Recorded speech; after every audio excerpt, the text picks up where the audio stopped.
శ్రీ గురుభ్యో నమః. శ్రీ మహాగణాధిపతయే నమః. శ్రీ మహాసరస్వత్యై నమః. ఓం శ్రీమాత్రే నమః. సంక్రాంతి శుభాకాంక్షలు తెలుపుతూ తులారాశి వారికి పుష్యమాసము ఈ యొక్క జనవరి మాసం యొక్క ఫలితాలు, తులారాశి వారి యొక్క స్థితి చూసినట్టయితే నక్షత్రాలు ముఖ్యంగా చిత్తా నక్షత్రం 3-4 పాదాలు, స్వాతి నక్షత్రం 4 పాదాలు, అట్లనే విశాఖ నక్షత్రం 1-2-3 పాదాలు తులారాశి. ఈ తులారాశి యొక్క గ్రహస్థితి చూసినట్టయితే తృతీయంలో రవి, చతుర్థంలో బుధుడు, తదుపరి రవి చతుర్థ స్థాన సంచారము, అట్లాగే పంచమ స్థానంలో శుక్ర శనులు, షష్టంలో రాహువు, అష్టమంలో గురు వక్రగమనంతో అష్టమ వీక్షణ, ఈ సప్తమ వీక్షణ, అట్లాగే కుజుడు దశమ స్థానంలో వక్రగమనంతో నవమంలో, 12 ద్వాదశంలో కేతువు.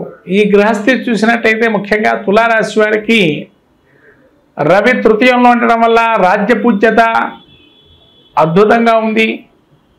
అట్లాగే కార్యానం ఏదైతే ప్రభుత్వ మూలకంగా ఉండేటువంటి కార్యాల్లో కానీ ఆలోచన పరిజ్ఞానంలో కానీ అద్భుతంగా రాణించే అవకాశం ఉంది.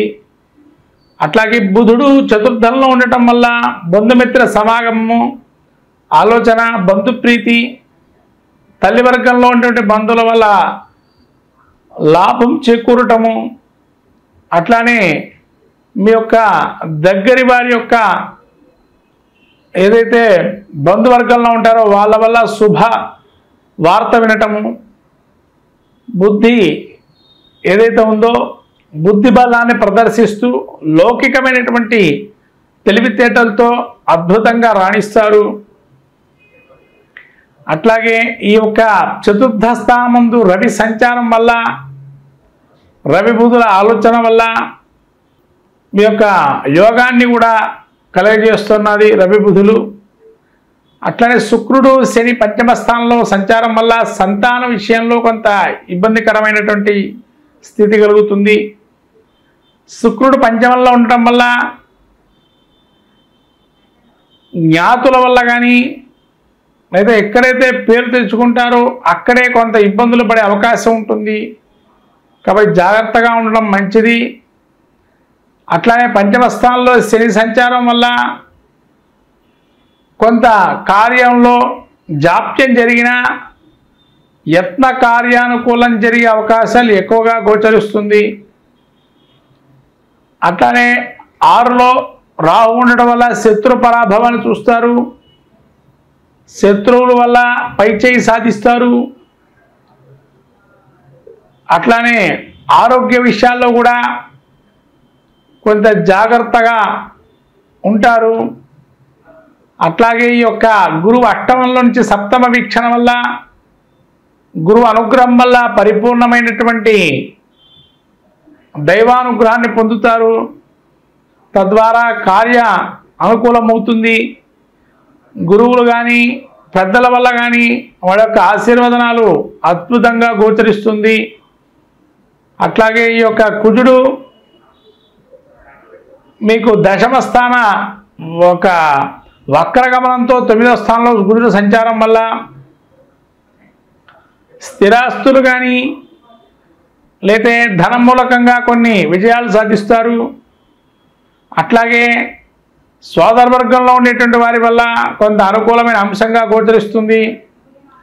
ఈ 9వ స్థానంలో కుజుడు యొక్క సంచారం వల్ల ధైర్య సాహసాలు, అట్లాగే కొంతవరకు ఈ భాగ్యస్థానంలో కుజ సంచారం వల్ల ఎక్కడికి వెళ్ళినా కొంత మంచి అనేది కలిగే అవకాశం ఉంటుంది.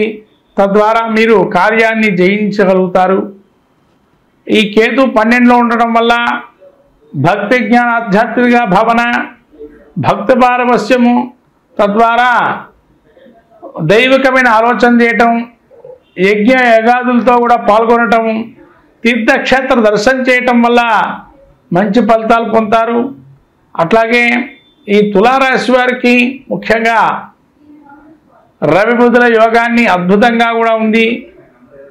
రాబోయే సంక్రాంతి తర్వాత రవి బుధుల యొక్క ఆధిక్యం వల్ల కార్యాన్ని జయించే అవకాశం ఉంది. సకల కార్యాలు కూడా జయిస్తారు.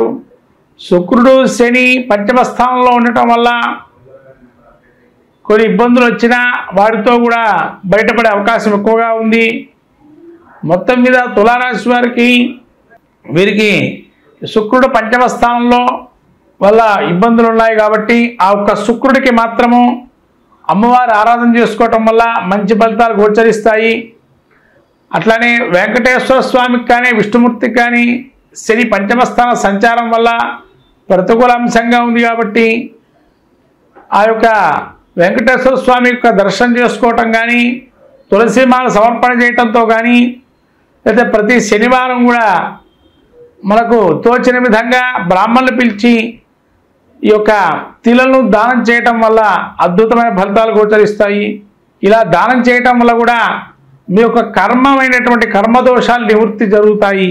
కాబట్టి శుక్రేశ్వరుని అనుగ్రహాన్ని పొందటానికి సాక్షాత్తు ఆ విష్ణుమూర్తి ఆరాధన అట్లాగే అమ్మవారి ఆరాధన లక్ష్మీదేవి అంటే లక్ష్మీనారాయణ అనుగ్రహం వల్ల ఈ యొక్క పుష్యమాసంలో అద్భుతాలు కూడా జరిగే అవకాశం ఉంది.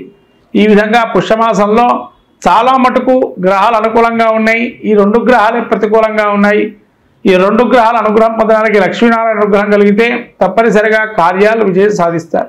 మొత్తం మీద ఈ ద్వాదశి రాశుల వారు ఈ సంక్రాంతికి ఏది పాటిస్తే మాకు బాగుంటుంది అనుకునే దానికి వస్తే ద్వాదశి రాశుల వారు అందరూ కూడా సవిత్రు సూర్యనారాయణ స్వామికి ఉత్తరాయణ పుణ్యకాలంలో దానం, స్నానం, జపం, వ్రతం లాంటివి చేసుకోవటంతో కానీ లేకపోతేనా వచ్చేటువంటి బ్రాహ్మడికి స్వయంపాక దానం ఇవ్వటము అట్లాగే ఏదైనా బెల్లము కానీ నువ్వులు కానీ అట్లానే తెల్ల నువ్వులు అండి, నల్ల నువ్వులు కావు, తెల్ల నువ్వులతో చేసే పదార్థాలని ఇవ్వటం వల్ల కూడా మనకుండేటువంటి ఆరోగ్య రుగ్మతల నుంచి బయటపడతాము.